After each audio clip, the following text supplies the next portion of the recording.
Welcome back to the Disability Comes to Church podcast. For this episode, I wanted to do something a bit different.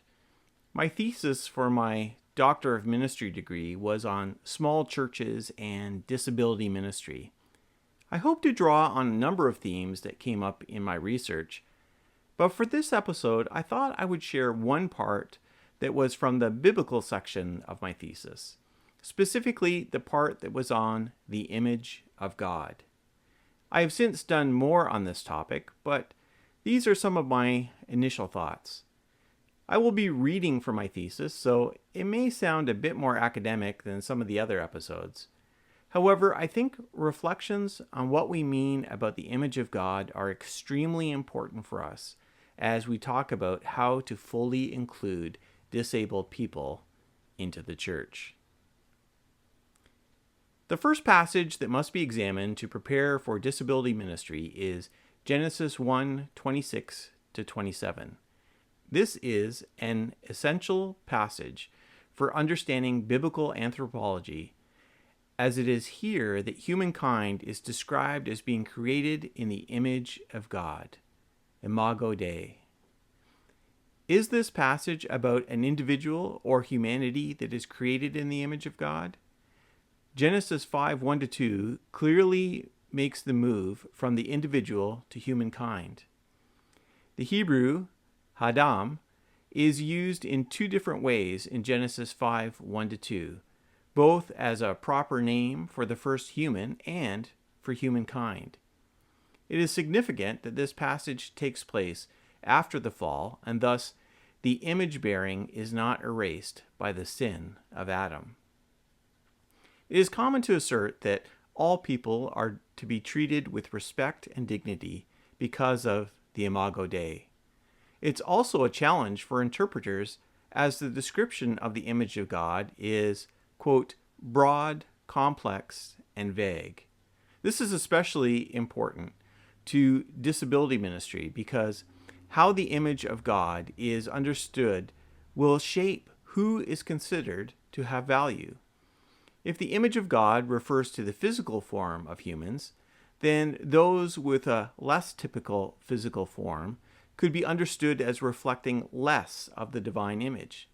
If the image is understood as the capacity for rational thought, then those with an intellectual developmental disorder could be understood as lacking the image of God.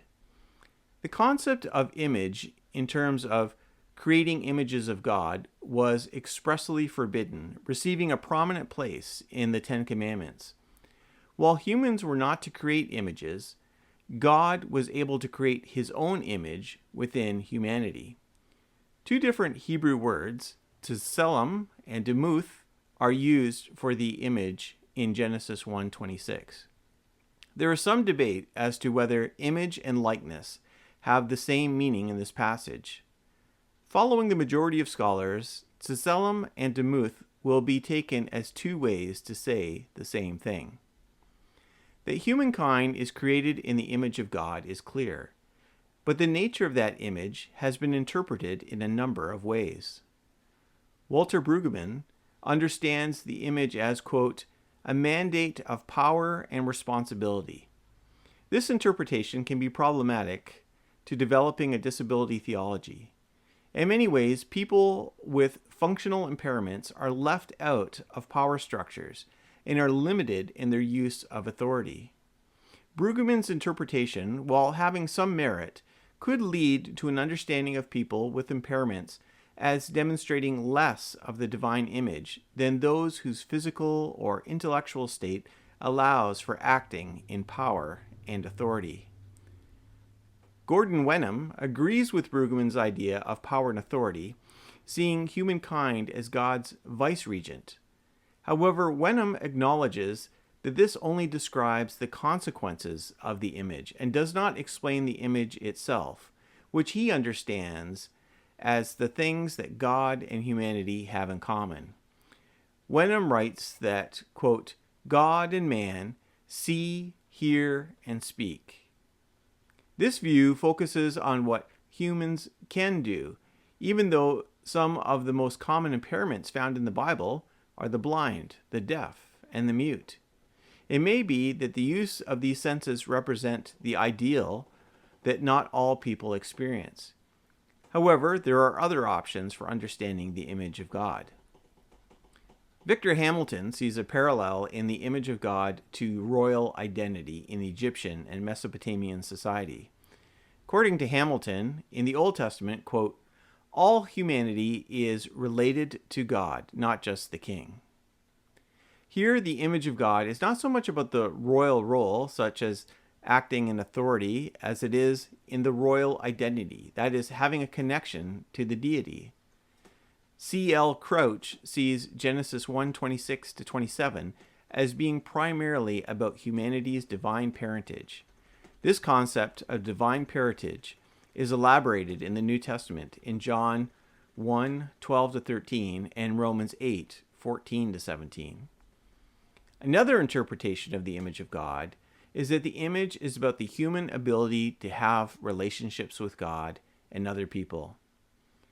Jason D. Witt agrees with this interpretation. Quote, the image of God that distinguishes them from all else in creation is God's giving of God's self in unique relationship.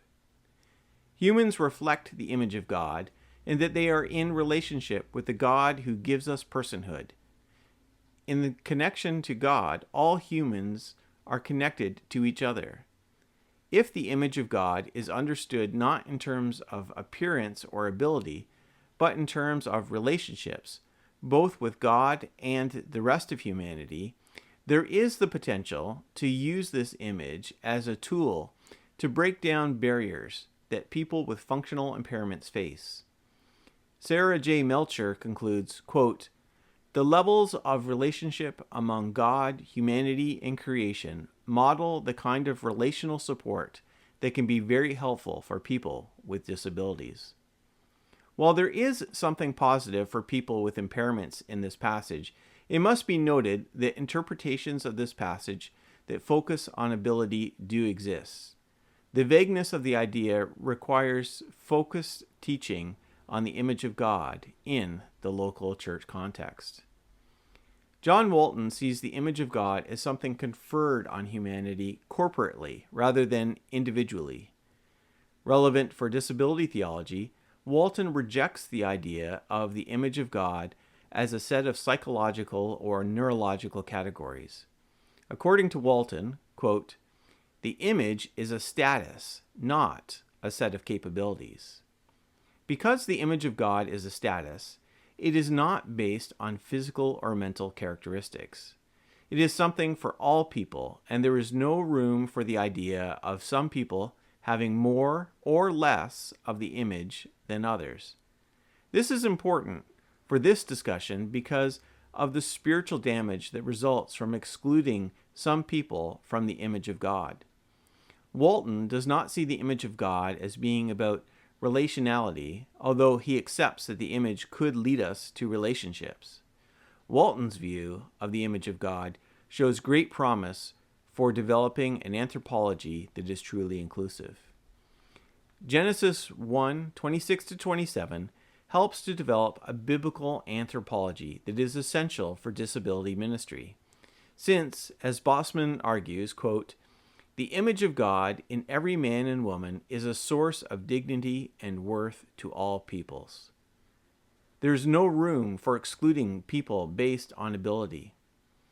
The other benefit of this is that it does not require the person's knowledge of the nature of the image. A person with a profound intellectual impairment may not understand the doctrine, but this will not diminish the presence of that image. The image of God should be a unifying and not a dividing force within Christian congregations. Thanks for listening to the Disability Comes to Church podcast. If you'd like a transcript of this episode, support me on Patreon at patreon.com/hopesreason for even just $2 per month. There's other great resources there for my supporters as well. If you need a transcript for accessibility reasons, just email me at steve@disabilityandchurch.com and I will send it to you. And please visit me at disabilityandchurch.com for blog posts and other resources on the intersection of church and disability. Thank you, and God bless.